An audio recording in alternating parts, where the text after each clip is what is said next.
Good afternoon, everyone. Welcome to our 2024 Spirit Lake Review Issue Lunch Party.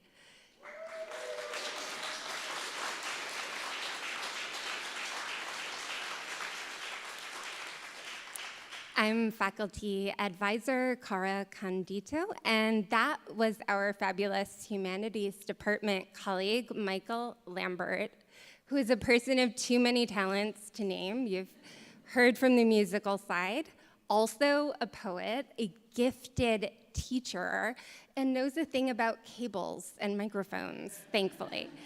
And thank you so much, all of you, for being here today to celebrate with us.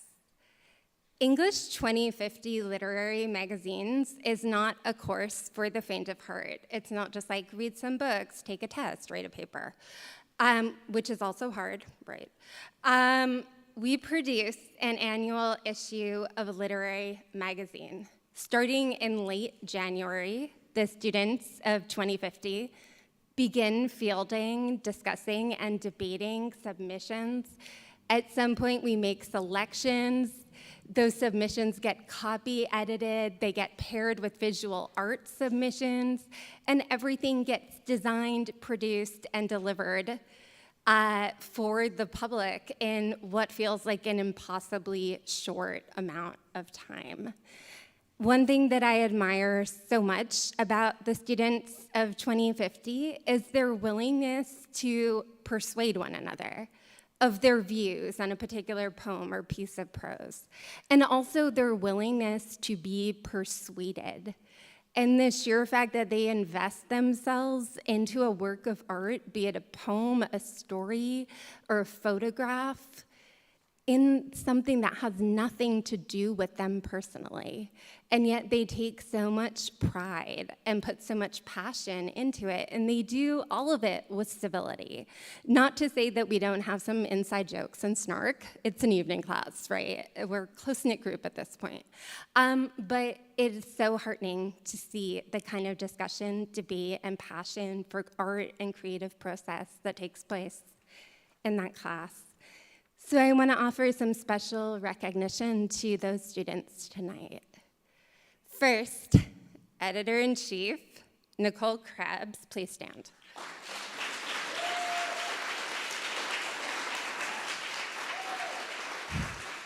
So April has indeed been the cruelest month for poor Nicole. She single-handedly designed our issue, well, with the support of her partner in crime, Izzy. She designed our issue from scratch, slayed the beast of InDesign, and some days it felt like InDesign was going to slay her. It was close. But Nicole has grown exponentially as a leader in the course of this semester, and we are so proud of her. Thank you, too, to promotional materials editor and event planning manager, Isabel Emerson, who collaborated with Nicole for InDesign and put so much into growing the presence of visual art in our website and in the journal at large. Submissions management team members, would you please stand? Louise Bimberg, Jack Braun in the top hat, Kevin Dentz, Nicole Young, thank you so much.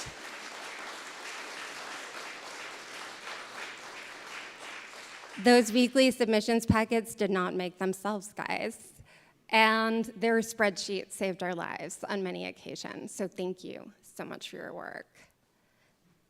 Cubby editing team, also Jack Braun, Justin Breyer, Madison Burns, Kevin Dentz, Megan Favor, Hunter Sheffer, and thank you for your meticulousness, for your debating commas and semicolons, and we all, I think, love or hate italics at this point. Let's put it that way.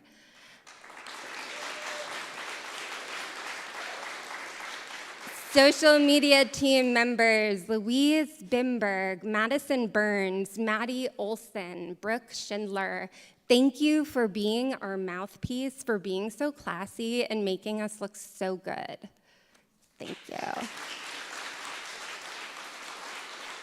Event planning team members, Megan Favor, Maddie Olson, Anna Capri Peterson, Shelby Reeder, Brooke Schindler, Nicole Young, they are responsible for the gorgeous shape that the Norn Gallery is in this evening. Their DIY decor, their taste, their willingness to make a balloon arch, it is impressive. I know, balloon arches, wow, I had no idea. And finally, thank you to our web design team, Megan Favor, Shelby Reeder, Hunter Sheffer, Justin Breyer. Thank you so much for your hard work and your dedication and your willingness to get things right.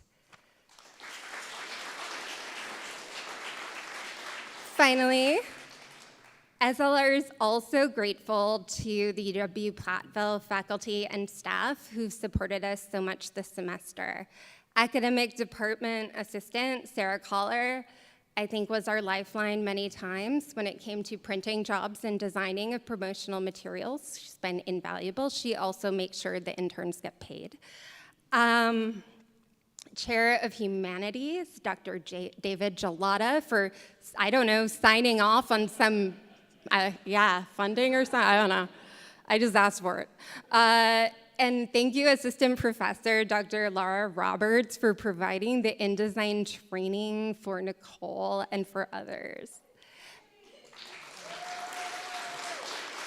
And final thanks go to the wonderful staff members of Event Services, and there's a new acronym every week, but now it's the Center for Excellence in Teaching and Learning for making sure that our live stream runs tonight. And thank you all of our contributors who've made the journey to read for us tonight and celebrate with us.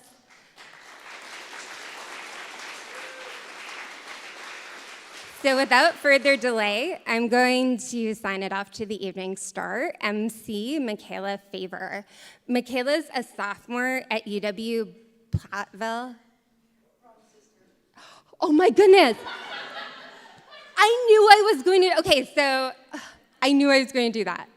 It's true, it's hard being a sibling, I guess.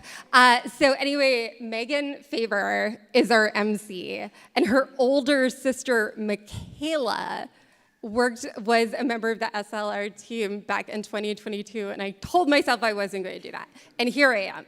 But no, your sister would not want to MC, but you would. So Megan Favor is a sophomore at UW-Platteville, Baraboo Sauk County, studying civil engineering. She's an incredibly talented writer whose prose and visual art grace the pages of our issue. She's also a visual artist and an outdoor enthusiast. Please help me hand it over and welcome Megan Favor.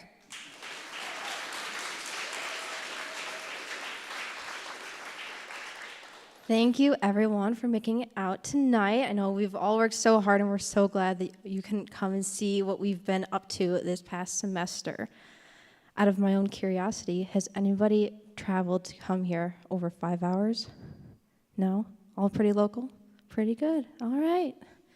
All right. So starting off, our very first is going to be a poem by Lynn White, and it's going to be read by Anna Capri Peterson.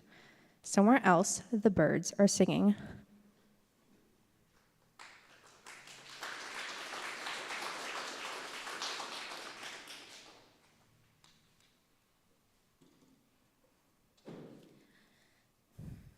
He managed to open the shutters a little way, but the gap was smaller than he expected.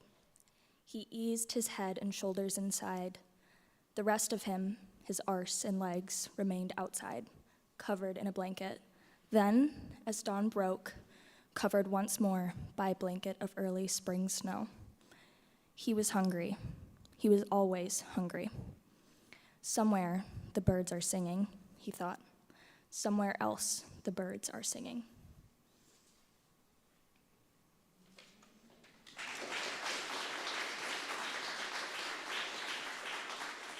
Thank you for reading, Anna Capri. All right, and next we have Maddie Olson coming up. She will be reading on sharing, and then she will also have the privilege to read a poem written by Carl Plank, Our Mother, the Mountain.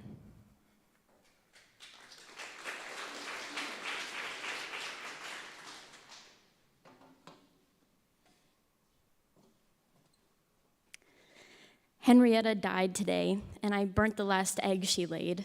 When I cracked it in the pan, the oil howled and jumped up and splattered onto my face. I didn't mean to waste it, her last vessel of hope. So maybe my new welt is karma, or maybe I'm just sharing in her pain. Because lately, everything I do seems temporary. I am so willing, and I am so productive. I line up your shoes at the end of the day. At the end of the day, the hand reaches in to take the egg that I have offered unknowingly. If this work is necessary, can we do it together, or will the shoes be cluttered by morning? Thank you. This is Our Mother, the Mountain by Carl Plank. So walk these hills lightly and watch who you're lovin'. By Mother the Mountain, I swear that it's true. Townes Van Zandt. As in the old ballads sung off the porch, in sight of fire pink flame azalea and little blue staggers, or in the shadow of the long blue ridge as day turns to glowing, to going, under the blanket of stealing darkness, your story will tell of wildflowers, in a graveyard of blaze and smolder, in the heart hollow of swaying, in light's loss as you lay down to touch threads of hair and blue satin that lash your body to this earth beneath Our Mother the Mountain who knows what is true.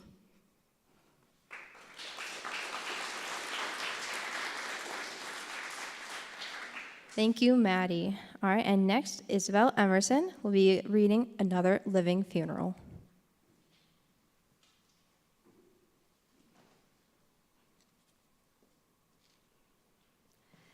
Grief, deep and profound. That is what I am feeling. Maybe it is loneliness too, but mostly grief. I am in mourning once more, and this is a deep one. I'm at a funeral for another living friend, one of the closest, and I don't know what to do. She has asked for my help so many times, and I have tried, but I have failed her each time. I'm at a loss for words and feelings. I want to fight. I want this to work. I want for us to stay friends, but I don't want to bug her. I don't want to add to their plate, and if they're happy, I can live with that. I always will. I take my pain and I turn it into art, into kindness. I just want to know, and I want them to tell me that it isn't what I think. However, I don't think that's very likely. I know I deserve a friend, a good friendship, and some form of kindness, but it seems like I have it for a couple months and then I lose it. I make a mess, I cause a fight, we stop talking, and I am here again, dressed in black, alone at lunch, attending another living funeral for a loving person.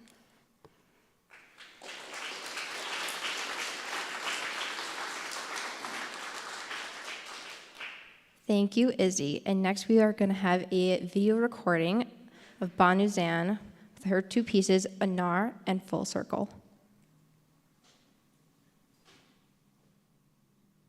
Hello, my name is Banu Zan. Thanks to the Spirit Lake Review editors for accepting these two poems I'm about to read.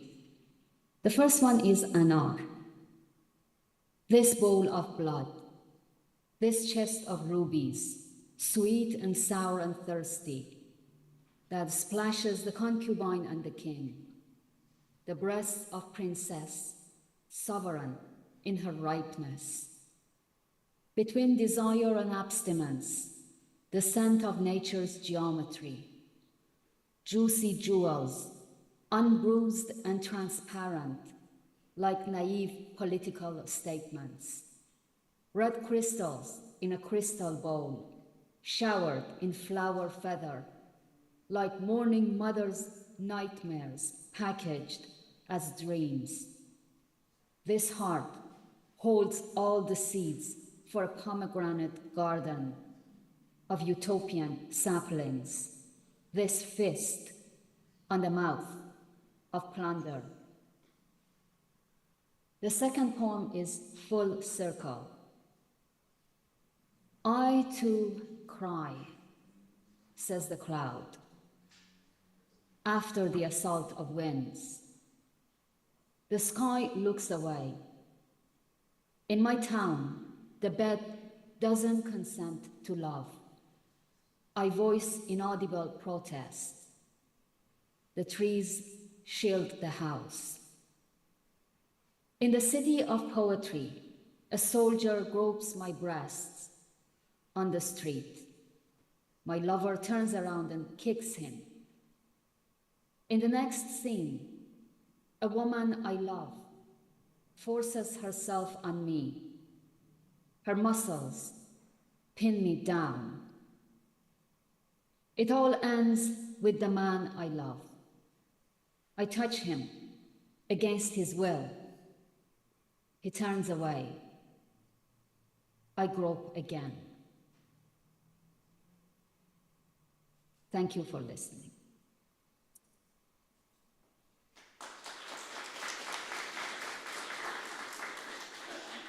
Thank you, Banu. Our next piece is going to be Russian Lit by James Roberts.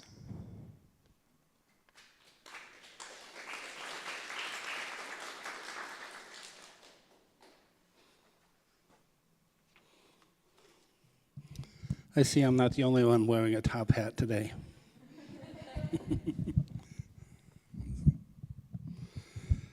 I'd like to thank Kara and the Spirit Lake team for accepting this poem, which I've been trying for many years to find a safe and secure home.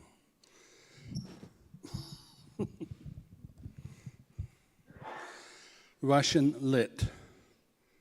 1. I have big teeth that eat fiery angels when I dine with Briusov. 2. Sometimes I think I am possessed by a devil, standing in front of a firing squad, last cigarette smoking. 3. No one knows why I am under Baba Yaga's legs as she stomps on my corn kernel body. 4.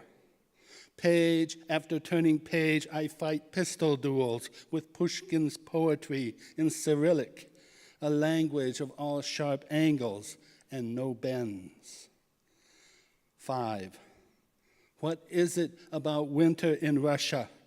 We walk through eternity like it was a white or black blizzard, a purgation of the soul. 6. Perhaps it is the thick bird's nest Tolstoy beard that pushes Anna Karenina's legs, splayed on bloody ground. 7.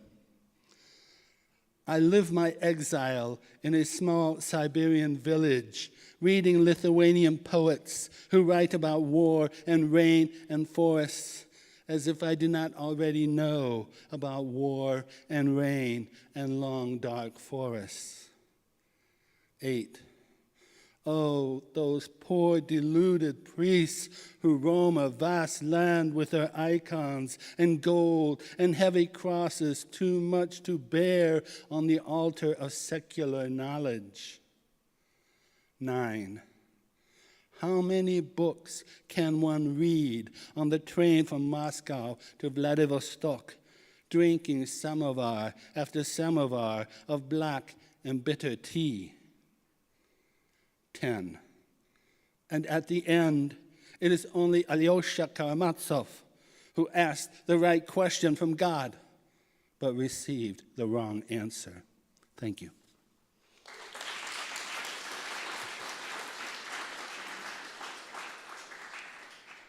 All right, thank you. Next up, we have Jack Braun, Sad Robin Sonnet. He also is wearing a top hat.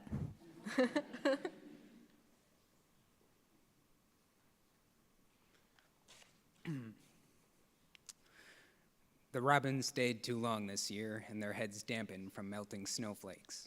The birds sing nonetheless, loud and sincere, though snow brings fear and the cold brings aches. One is particularly fluffy, his chest like a pumpkin, bright, fat, orange, feathery lapels. He keeps his feathers out and his feelings tucked in. His heart hurts, bulges, purples, and swells. Still he calls, loud and proper, "Nothing is wrong. Worry about yourselves. I'm fantastic as ever." The others fly south, swayed by his song. He looks good, sounds good, cheeks pink as heather. Only alone does his head droop, and he sighs. Does a bird's head droop when his hope curls and dies?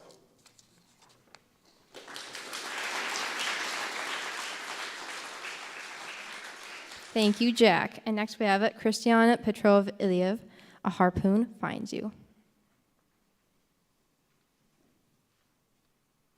Thank you to the team for selecting this poem for inclusion. Slash is borrowing my top hat, so that's why I don't have it. Speared like a fish in midair, the idea that life moves and is now being moved, that you have recognized, preposterous. When it's been unfolding ever since the ages of near silence, gargantuan vegetation, and overflowing lava. Do you miss being yourselves, or you just don't fully recall who I am? Sailing past the restaurant patrons, the harpoon locks onto your plate, or the aquarium you refer to as your life, or through the seas and rivers, lakes and oceans, and now you're on the cover of a romance novel that doesn't exist. Another minute you help pack up the silverware for a 20th wedding anniversary picnic trip which never happens. You start to feel a bit dizzy. How fun it almost seems to lose it all. You've read about the flashing images before death. But a harpoon finds you. It was tasked to meet the prey, and you are the meat and the prey. The journey it took is sort of academic. When you ask me what poetry is like, I neither pity you nor wish you fully understood poetry, even though I probably should. It has done a lot for me, but I just think we are different for a time, when we are alive versus when we are dead. Life gives us a chance to be many things. The harpoon, it shines so brightly in the air. I can hear it trying to cut your hopes and dreams long before it reaches you. What matters is, did you? Thank you very much.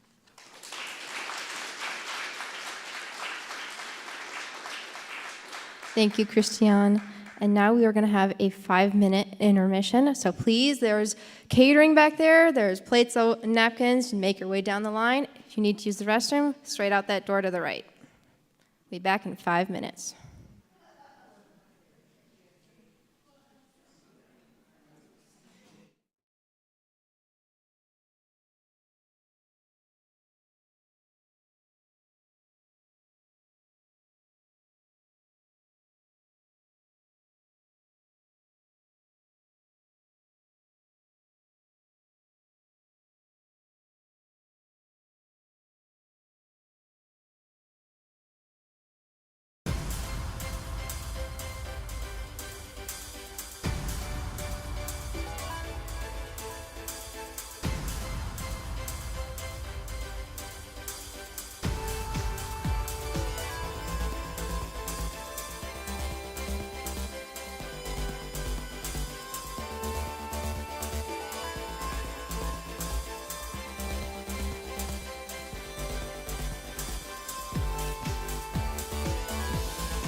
Suzanne takes you down to her place near the river.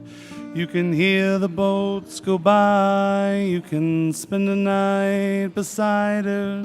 And you know that she's half crazy, but that's why you wanna be there. And she feeds you tea and oranges that come all the way from China. And just when you mean to tell her that you have no love to give her, then she gets you on her wavelength, and she lets the river answer that you've always been her lover. And you want to travel with her, and you want to travel blind, and you think you can trust her, for she's touched your perfect body with her mind.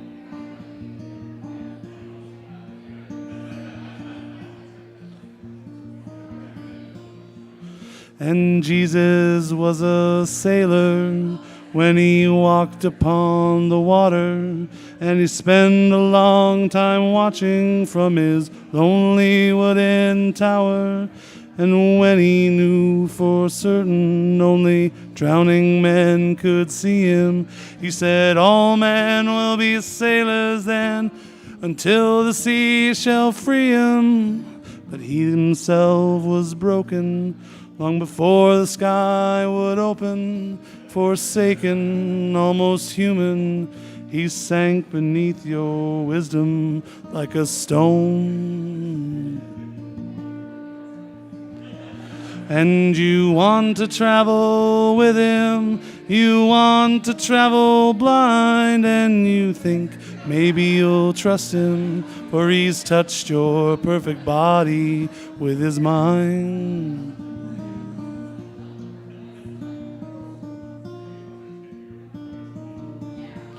And Suzanne takes your hand and she leads you to the river. She is wearing dogs and feathers from Salvation Army counters, and the sun pours down like honey on Our Lady of the Harbor. And she shows you where to look beyond the garbage and the flowers. There are heroes in the seaweed. There are children in the morning. They are looking out for love. And they'll be that way forever while Suzanne holds a mirror. And you want to travel with her, and you want to travel blind, and you'll trust her, for she's touched your perfect body with her mind.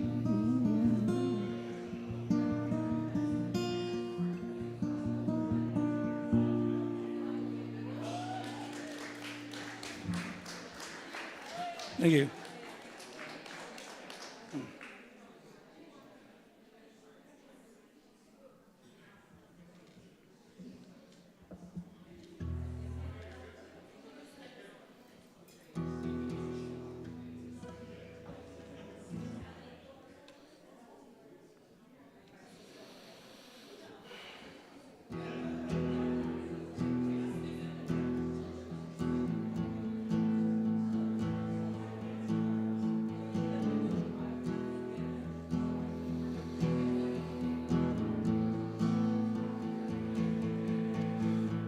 King Saul fell on his sword when it all went wrong. Joseph's brother sold him down the river for a song. Sonny Liston rubbed some tiger balm into his glove. Some things you'll do for money, some you'll do for love, love, love.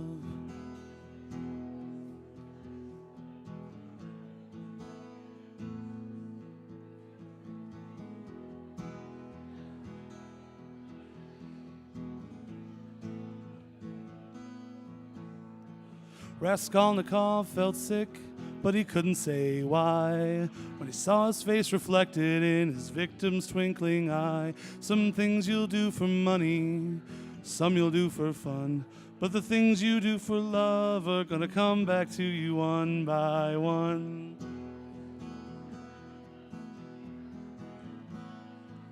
Love, love is gonna lead you by the hand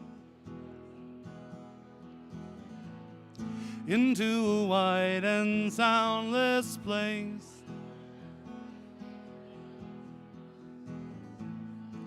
Now we see things as in a mirror dimly. Then we will see each other face to face. Way out in Seattle, young Kurt Cobain flew out to the greenhouse, put a bullet in his brain. Snakes in the grass beneath our feet, rain in the clouds above. Some moments last forever, some flare out with love, love, love.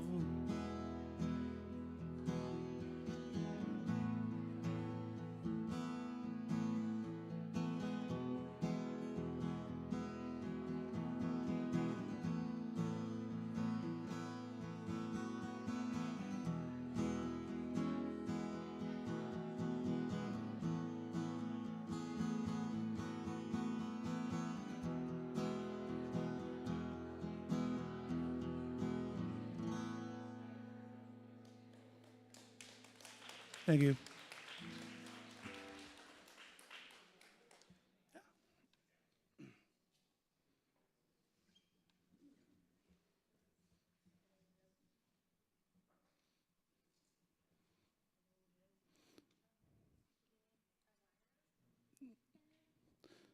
Can we get this the second mic up here on, please? Otherwise, Hello? poor Hello? Maddie's going to have to sing very loud. Oh, It's good. on.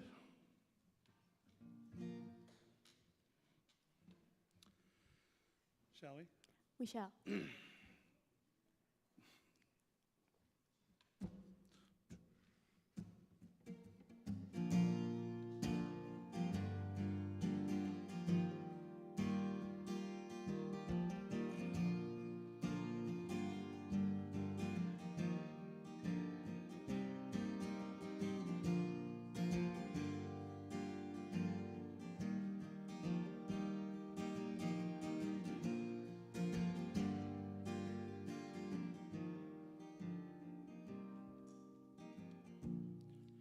When they call your name, will you walk right up with a smile on your face?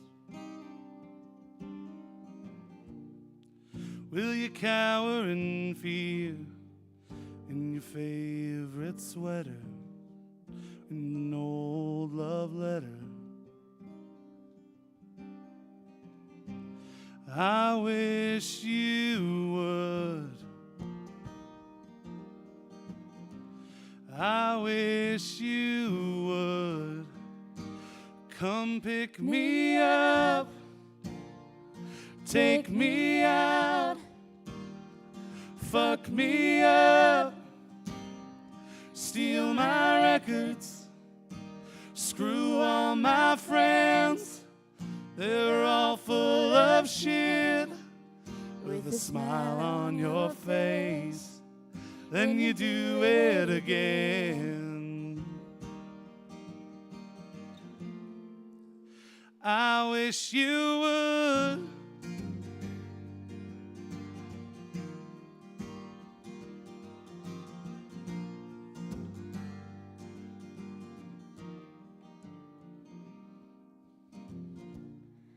When you're walking downtown, do you wish I was there? Do you wish it was me?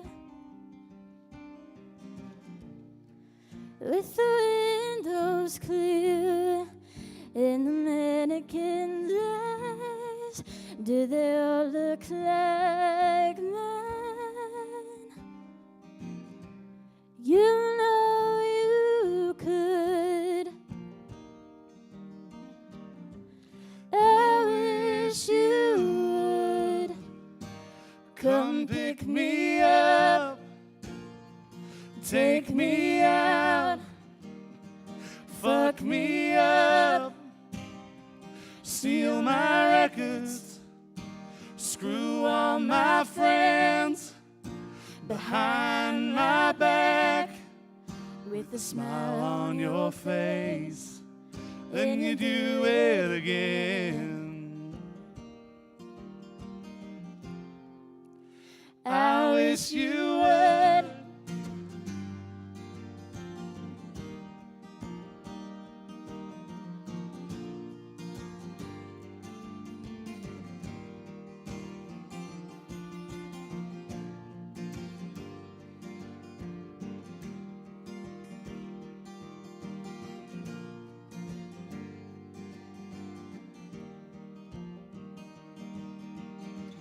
I wish you'd make up my bed so I can make up my mind. Try it for sleeping instead. Maybe you'll rest sometimes. I wish I could. I wish I could. I wish I could.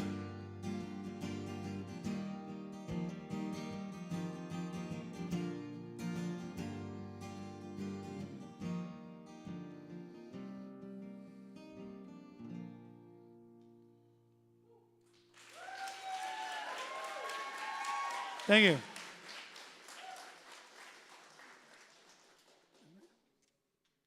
Okay.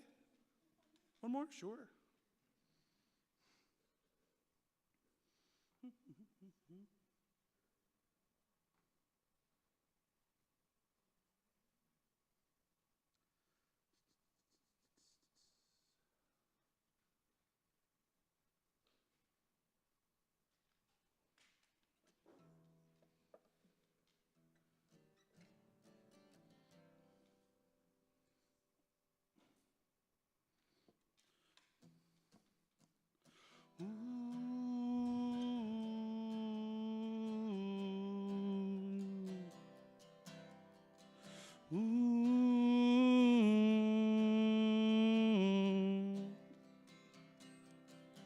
Well, I met you at the blood bank.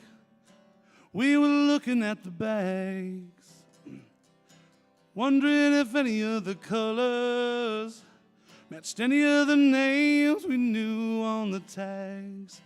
You said, see, look at this, yours, stacked on top with your brothers. See how they resemble one another, even in their plastic little covers. And I said, I know it well, that secret that you know, but you don't know how to tell. It fucks with your honor, and it teases your head. But you know that it's good, girl, 'cause it's running you with red. Then the snow started falling.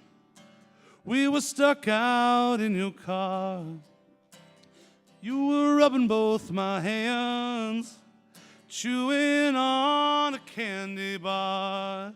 You said, ain't this just like the present, to be showing up like this?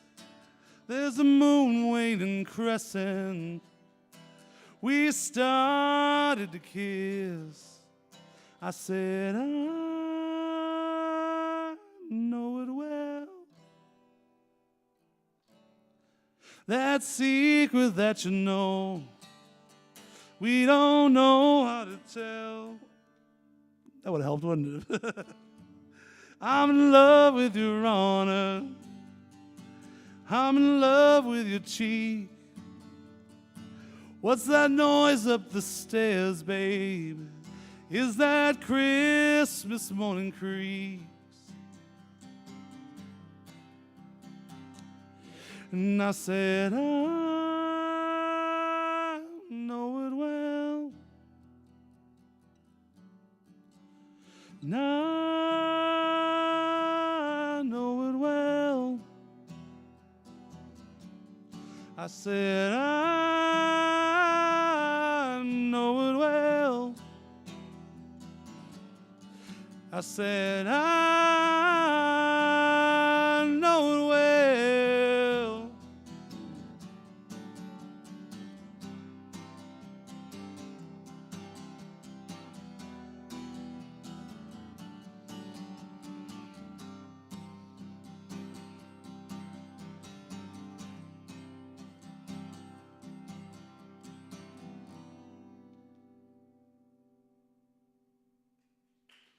Thank you very much.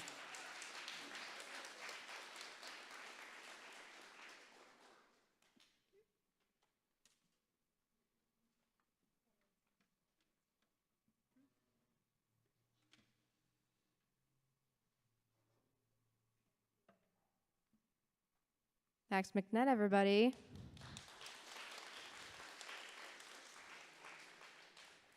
All right, next up, we have Dave Dunbar, A Memory of Paul Damine.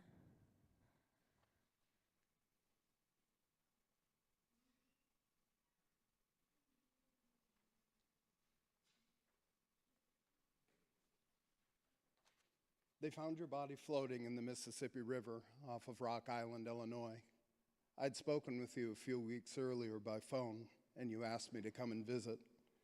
The truth was that your brother and I had come to visit, but found you were in jail in Davenport, Iowa, for being drunk and disorderly, the usual, so we drove back to Wisconsin. I said it would be a while before I could come again, never knowing it would be the last time we'd talk. You told me that you wished we were young again, climbing trees like we used to when we were kids, and I agreed. I remembered you before the drugs and alcohol took their toll, before the accident when you hit a woman with your car. You tried to run from it, but it always followed you. You never talked about it, even though you needed to. Finally, it caught up to you there in the Mississippi River off of Rock Island, Illinois.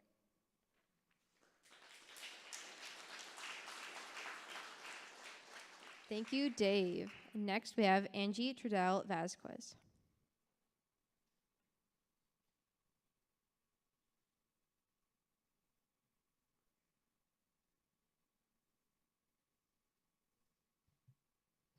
Little shorter. This is a lovely, lovely event. Thank you for having me, for having my poems. And I'm going to read two. They're from the What and That series. So sometimes you hear a poem before you hear a poem. So this is the sound I heard. And that has a lot of poems that came out of it, including What in That Part 4. I'll do that one more time. And I don't know where these come from. What in that? What woman picked the corn, split the husk, and molded the seed that fed the people and opened the world? What being climbed down the tree, made the savannah a refuge? Who caught the strike that lit the bush, that started the spark that became the flame that lit the hearth and traveled village to village?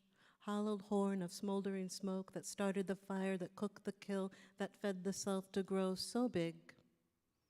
What worker birthed the child, cut the cord, swaddled it, and kept on going down her row? What mother walked 2,000 miles with two hands in those smaller than her own, held in those smaller than her own? What father carried his child over mountaintops, swam through rivers, crossed deserts and lakes with one arm?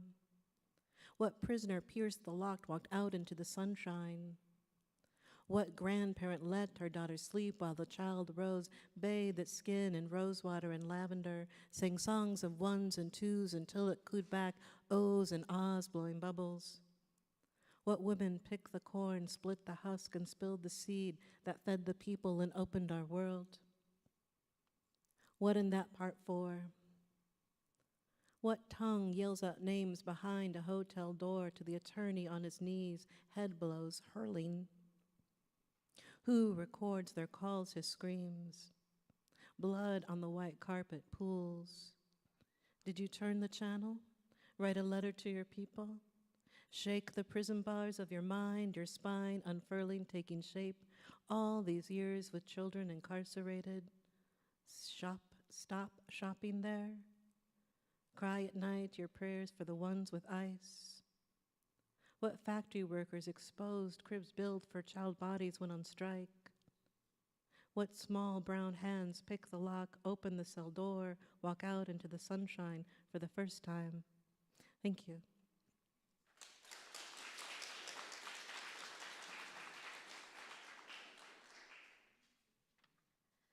Thank you, Angie. And next we're going to have Nicole Krebs, Fragments of Symbol.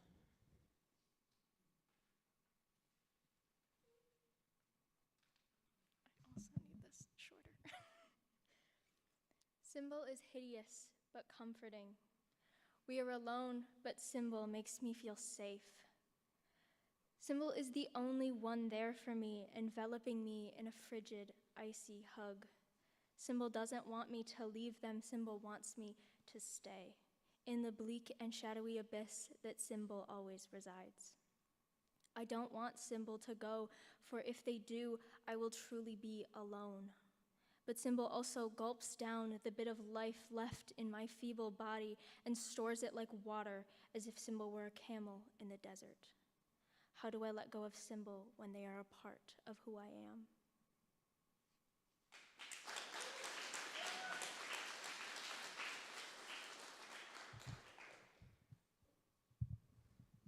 All right, thank you, Nicole.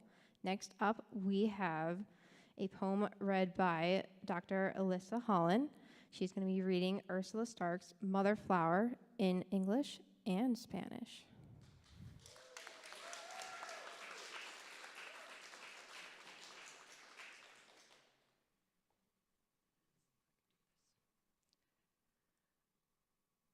I came into your world with the agony of warm skin and grateful pain, your maternal weight. You came to me like a strange goddess. There existed no breath of mine, no heartbeat of mine that wasn't yours. It all belonged to you. Every hour, every novice game, every cry and burst of laughter came from me, but was really yours. I had no shadow of my own. You were my reflection of everything, a gleam of light in tunnels, a hand to catch my falls, a voice in numb silence. Now, after years of history, it all remains the same.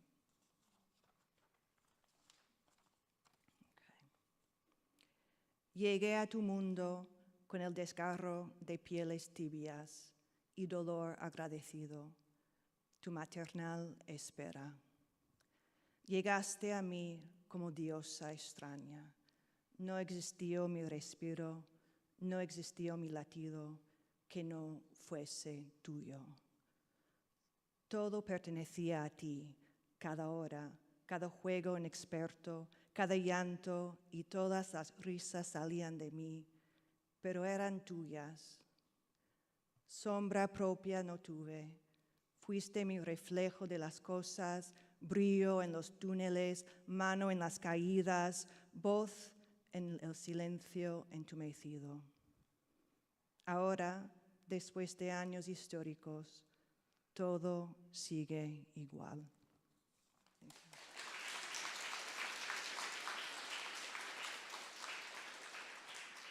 Thank you, Dr. Holland. And next, we are going to have Brooke Schindler. She will be reading a poem by Dominic James, Hampstead Pond.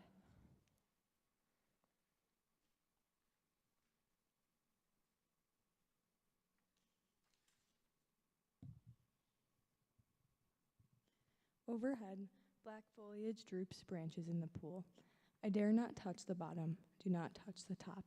Clandestine among the ducks at midnight, slowly swim to dive again, embraced in soft pond water.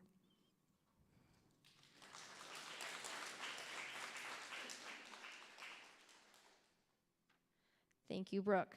Next, we have Carrie Voigt-Shinoff, Memorial Day, a video recording. Hi, my name is Carrie Voigt-Shinoff, and I have a poem that's going to be featured in the Spirit Lake Review. Thank you so much. It's called Memorial Day. Memorial Day. I could tell the day from the small flags of pine and striped cloth, at attention in the grass, from the fence to where my truck would sit when deployed. The yellow ribbons on trees had faded, but showed there had once been hope. Next to the front door is the white wooden cross, fashioned by Father, with his son's first name. I can't smell the cookout in the backyard on the freshly painted deck, but it's nice to see almost everyone laughing again. And there's my dad at the edge of our yard with the tree he planted, waiting for it to grow.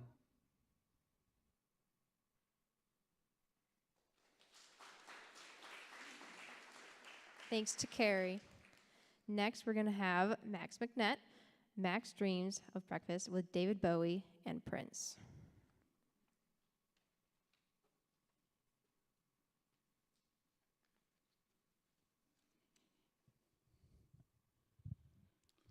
This is an excerpt from the full piece of short fiction that's featured in the review. They've both been dead for over a year, but you'd never be able to tell. They look fantastic. Bowie's in an impeccably rumpled dark suit, and Prince wears what looks like a purple silk dashiki and enormous sunglasses. I am heavily underdressed in my t-shirt, jeans, and scuffed sneakers, but they don't seem to mind, so I try not to worry about it. Bowie drinks coffee.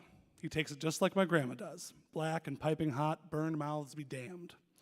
Prince is sipping orange juice out of a Tom Collins glass with a crazy straw because, of course. I don't know what I'm drinking. My choice of beverage is a little low on my list of priorities at this time, considering I'm sitting outside a Parisian cafe with goddamn David Bowie and Prince. David picks up his menu and squints at it. Do you know what you're going to get? He looks at me first, and I stammer something about an omelet. He smiles warmly, highly entertained by my awkwardness, and he looks over to Prince and says, "And how about you, darling?" "Pancakes." His voice is barely a whisper. "Blueberry, maple syrup." Bowie shakes his head, grinning. Funny, isn't he? You can take the boy out of Minnesota. He trails off as he turns his attention back to the menu. "Oh, look at that, they've got shakshuka. You can never go wrong with shakshuka." A waiter comes to the table to take our order. David orders for all of us and slips the waiter a cash tip. "I can't believe this is happening," I blurt out. Both men look at me bemusedly. Prince raises an eyebrow. "What, breakfast?" "No, well, kinda. I mean, like, breakfast with you. Both of you." The back of my head is drenched with sweat. Like, how in the hell is any of this happening? Bowie leans over and places a hand on my shoulder. "The most important thing is that you're here, and we are both very glad that you are. Besides," Prince mutters with a smirk, "do you really give a damn how you got here?" I chuckle weakly. "No, I suppose I don't. It's just a little surreal." Bowie smiles and gives my shoulder an affectionate squeeze, and I'm surprised by the prehensile strength in his long, smooth fingers.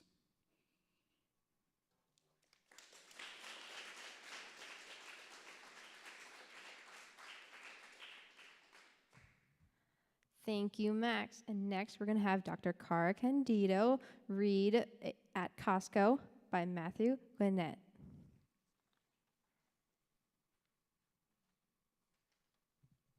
Okay, I don't know if anyone's heard Matthew Gwinnett read before. I don't know, those of you coming from Madison. He's just an amazing reader, and his poems are really funny.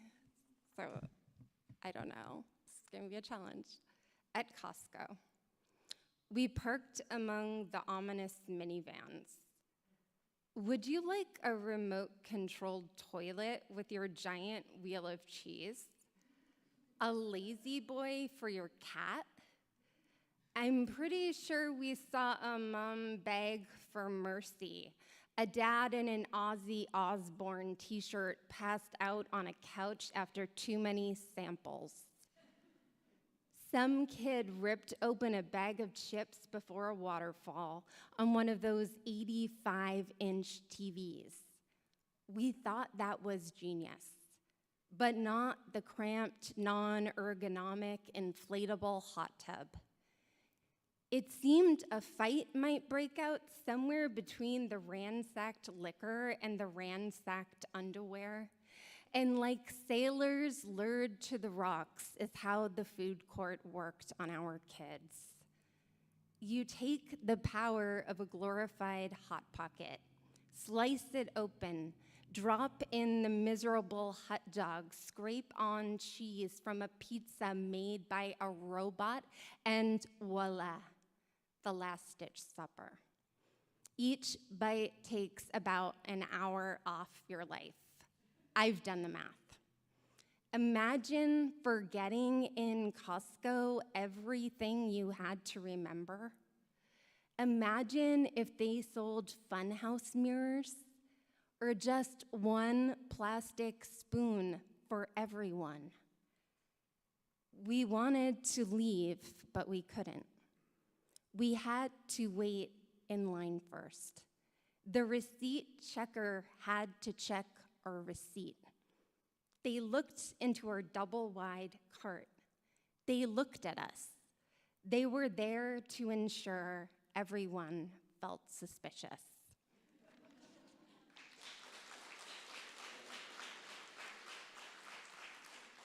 Thank you, Cara. And for the last reading of the night, Shelby Reader will be reading Partyville by Kenneth Povo.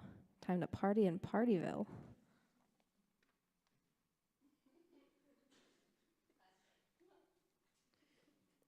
Some places you just stop for a bologna sandwich. In the park by a cannon, stuffed with burger wrappers.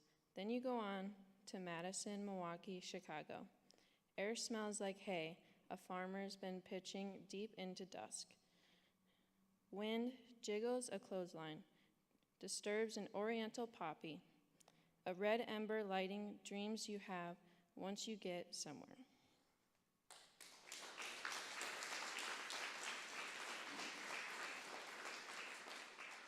Thank you, Shelby. So that concludes our night. I want to thank you all for attending and showing your support to us students.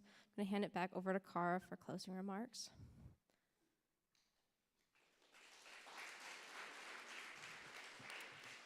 Thank you so much, Megan Favor, for being our MC. And thank you so much to all of our readers and our contributors and every single one of you in attendance for listening to poetry and prose and some wonderful live music. So thanks so much for supporting the arts on campus. Round of applause for Megan and everyone who has participated tonight.